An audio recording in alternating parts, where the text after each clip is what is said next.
والله ሶስት በሽታዎች አሉ የፈለገውን ነገር ብታመጣ መድኃኒት የላቸው الله نعوذ بالله من هذه الثلاثه ከነዚህ ሶስት الله يعني ያርቀን ان شاء الله ምንድነው አንዱ يقول هرم اذا خلطه مرض እርጅና አንድ ሰው የ100 አመት ነው 95 አመት ነው እርጅና በሽታ ሲጨመርበት ምን ይሆናል ወንድሞች አንድ ሰው እድሜው 95 ነው እሺ ማፍ مشكلة እርጅና ያኒ ቀስ ብሎ ይሄዳል ምን ግን 5-6 በሽታ ካለው ከእርጅናው ጋር በሽታዎች ካሉት አይቻልም መፍትሄ የለውም ወንድሞች በቃ ተጨማልቆ መኖር ነው በቃ እና እርጅና በሽታ ሲጨመርበት አላህ አያሳየን ይላል ሁለተኛ فقر اذا خلطه كسل ድህነት ስንፍና ሲጨመርበት ሰውየው ድሃ ነው ስራ ብትለው ይላል በቃ ሰነፍ ነው ሊሰራ አይችልም ይሄኮ ማን ይሰራዋል ይላል طيب እዚህ ስራ እሺ ስራለው ከሰል ሰነፍ ነው ድሃ ነው ስንፍና ሲጨመርበት በቃ በሰው እግር ይረገጣል ማለት ነው ለምን መሰላችሁ ወንድሞች ደሞ ድሃ እንዴት ነው ሰርቶ ከመብላት አልሰራም ይላል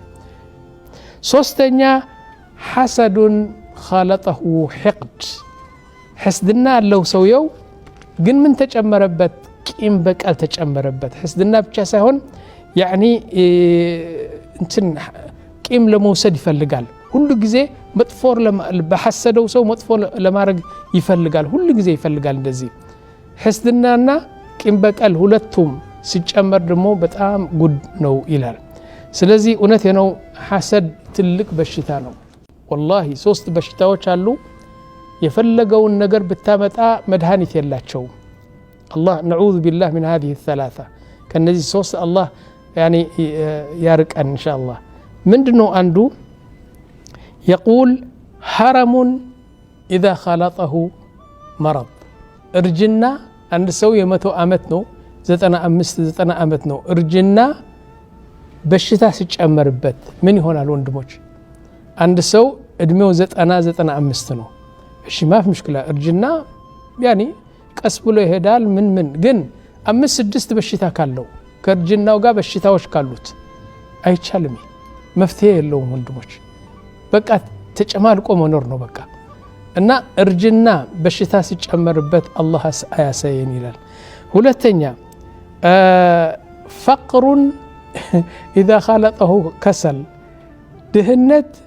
ስንፍና ሲጨመርበት ሰውየው ድሃ ነው ስራ ብትለው ይላል በቃ